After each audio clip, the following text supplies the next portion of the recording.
"Get out, you lowlife. We don't need uneducated trash polluting this family." That's what my father screamed, veins bulging, voice cracking as he pointed to the door, like I was filth. My mother stood behind him, arms crossed, nodding, no hesitation, no remorse. "My name is Camille. And from wherever you're watching, this Stay With Me has your own blood ever spat on your dreams, only to beg at the feet of the future they never believed you'd build." It was supposed to be a casual dinner, a rare visit back home just to check in, but it turned into a firing squad. I was sitting at the table, still in my jeans and sandals, trying to explain what I'd been working on. Tech ventures, real estate, partnerships, startup equity plays. Not that they cared, you never finished college. My dad snapped. "You still work on a laptop at cafes like a scam artist?" Mum added. Then came the line that burned like acid. "You're just pretending to be successful. You'll come crawling back like always." I looked at them, at their smug faces at the living room I once helped to remodel with my own bare hands, and I felt nothing, just clarity. I stood up, tucked my chair in, grabbed my purse and keys, and said one word, "Okay." They laughed behind me as I walked out. But what they didn't know, that cafe scam artist had just closed a $7.8 million deal that the uneducated trash held majority shares in a fintech startup valued at over $200 million. That I wasn't leaving in shame. I was leaving in silence to my beachfront Florida estate where the ocean listens better than family ever did.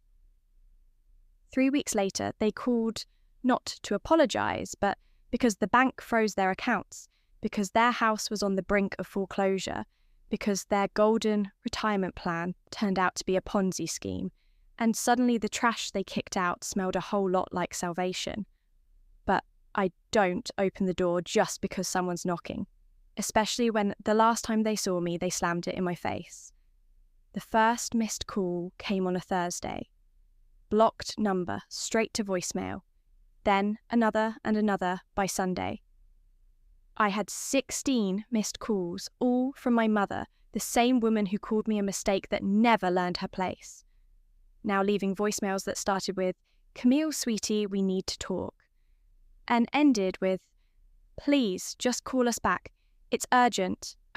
I was too busy watching the sunrise from the balcony of my Florida beach house, sipping coffee brewed by my personal chef, too busy reviewing the third offer from a major venture capital firm, begging to buy into my latest platform. Funny how quiet life gets when you cut off the noise of people who only cheered when you were small. But then they showed up unannounced. I was on my way back from yoga when the security desk called. "Mum, there's an older couple downstairs. They say they're your parents." I paused, then smiled. "Tell them I'm not available, and please let them know. This building doesn't allow unapproved guests." 10 minutes later, I watched the security footage. There was my dad pacing my mum, wiping tears. She hadn't earned both of them looking around, like they suddenly realised how far down the ladder they'd thrown me. They didn't recognise the world I'd built because they never thought I was capable of building anything at all. Back when I dropped out of college, they held a family meeting without me decided. I was wasting my life. Told relatives I was working for some scam website living off breadcrumbs. What I was actually doing, designing a financial algorithm that now powers one of the fastest growing credit unions in the Southeast.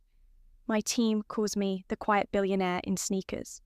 I just prefer free from expectations, free from shame, free from begging people who never saw my value to suddenly respect it. Later that evening, my dad sent a final text. "We're struggling. We need your help, just a small loan, until things get better." I read it once, then twice, and replied with just 3 words. I thought I was trash delivered, read no reply.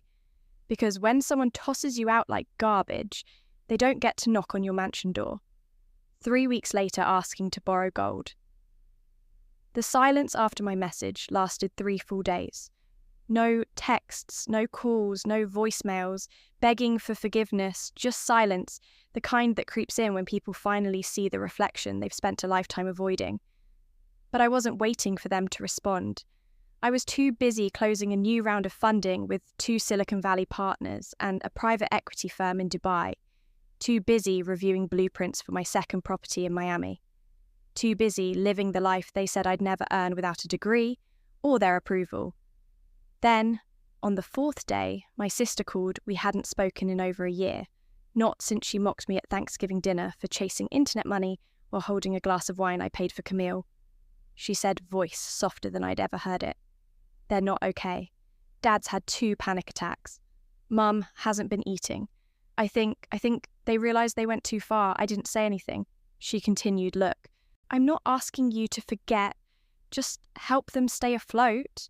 They're scared. I finally spoke. Do you remember what Mum called me? What Dad yelled in my face? There was a long pause. She whispered, yes. Then let me ask you this, I said, my voice calm.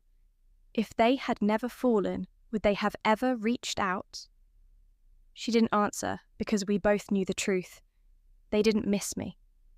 They missed the idea of me, the one who never said no, the one who quietly paid their bills, the one who showed up with flowers after being told she was unworthy. But that girl, she's gone. And in her place stands a woman who wears peace, like a crown, who doesn't explain success to people who can't spell respect. Later that night, I drafted an email. Professional, clear, final to Mum and Dad. I'm sorry for your situation, truly, but this is the life you told me I didn't deserve the same life. You ridiculed me for building. I will not fund comfort for people who chose cruelty when kindness cost them nothing. I wish you healing, but from a distance. Camille, I didn't cry. I didn't flinch. I simply hit send because closure doesn't always come from apologies. Sometimes it comes from choosing not to go back. Even when the door is wide open by the following weekend, the media caught wind of it. Not the drama, the empire, an article dropped in a major business magazine from college dropout to fintech queen. Camille, I built a $45 million fortune from scratch. There was a photo me on the balcony of my beach house, barefoot, wind in my hair, holding a coffee mug that said self-funded. The story hit like wildfire within hours. Old classmates messaged me, former bosses, even 2 ex-boyfriends who always believed in me. Suddenly wanted to grab coffee, and yes, my parents saw it. I know because my sister screenshotted their group chat. Mum had written, she's embarrassing us publicly. This is unnecessary. Dad replied, she's doing this for attention, always was a performer. There it was. Even now, after all their cruelty, after seeing the world applaud the daughter they tossed aside, they couldn't bring themselves to say one word proud, but I didn't need it anymore because the world didn't validate me. I validated me that Sunday evening. I hosted a small celebration. Just 10 people investors who bet on me when others laughed. Friends who stayed. When families slammed doors, we toasted to building something real, to outgrowing the rooms. We were told we'd never leave, to surviving the guilt that so many daughters carry when they succeed without permission. And as the sun dipped below the horizon, someone asked, Camille, would you ever forgive them? I paused. Not because I didn't know the answer, but because it deserved to be said slowly. I already have, I said, but forgiveness doesn't mean access. They all nodded, because they understood. Forgiveness is mine to give. Re-entry is not. Later that night, I got a new text blocked number. No name, just this. We saw the article, can we come see you? I didn't reply because they didn't want to see me. They wanted to stand beside the success they never believed in, and I had no room at this table for people who laughed while I built it. Monday morning, my lawyer called, Camille, we've been contacted by your parents' financial advisor there, asking if you consider a loan to help cover their property taxes. Apparently, they're about 6 months behind. I let the silence hang, then I said calmly, send them my rates, business only. He chuckled at first, thinking I was joking. But when he realised I wasn't, his tone shifted understood, because this was no longer a family matter. This was business, and they taught me long ago the hard way, that when you're not respected as a daughter, don't offer love like one. I wasn't cold. I was clear, the same clarity they had when they called me uneducated trash. The same clarity Dad had when he pointed to the door and said, get out. Now the door was locked, the doormat gone, and the threshold guarded by the value they never saw in me that week. They tried a different angle.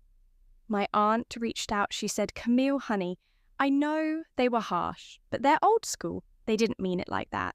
But they did every word, every insult, every look of shame when I said I wasn't going back to college. Every eye roll when I mentioned I was coding. I remember once Dad told a neighbour I just as internet stuff, probably a glorified receptionist. That receptionist now owned 2 corporations, 12 rental units and 4 trademarks, and the trash they threw out now had trash bins worth more than their mortgage still.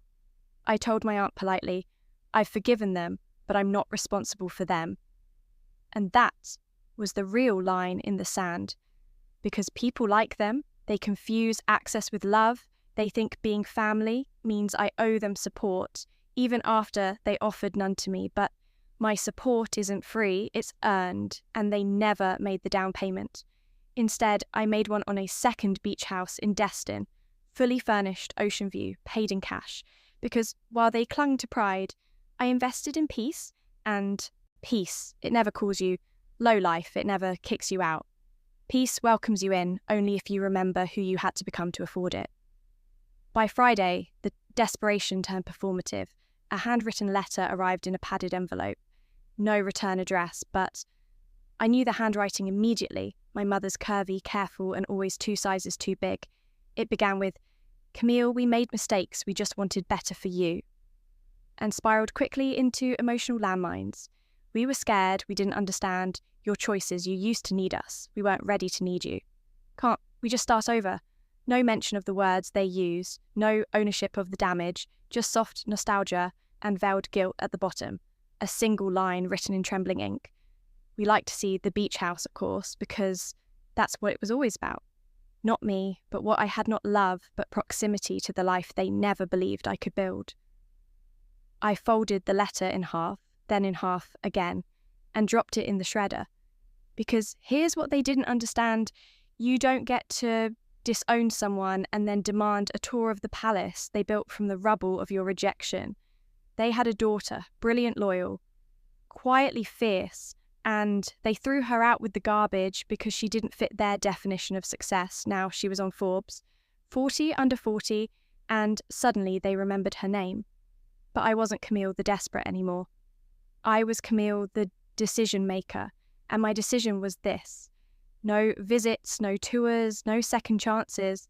Instead, I called my assistant schedule the photo shoot at the new property, coastal sunset, clean, minimalist style, and tell the reporter, yes, I'll do the cover interview.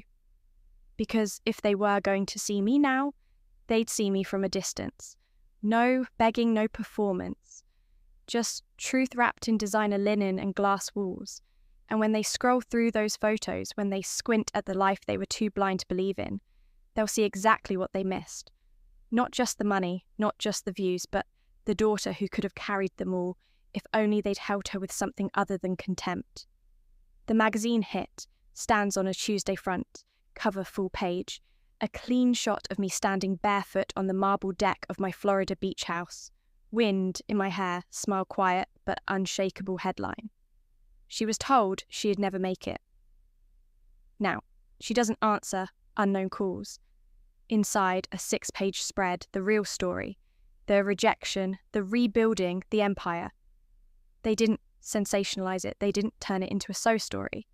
They let the facts speak loud and clear, daughter downed for chasing an unconventional path.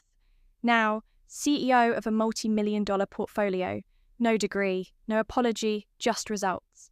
And within 48 hours, my parents' entire social circle had read it, their friends, their church, their former co-workers I know, because my cousin forwarded a text from my dad.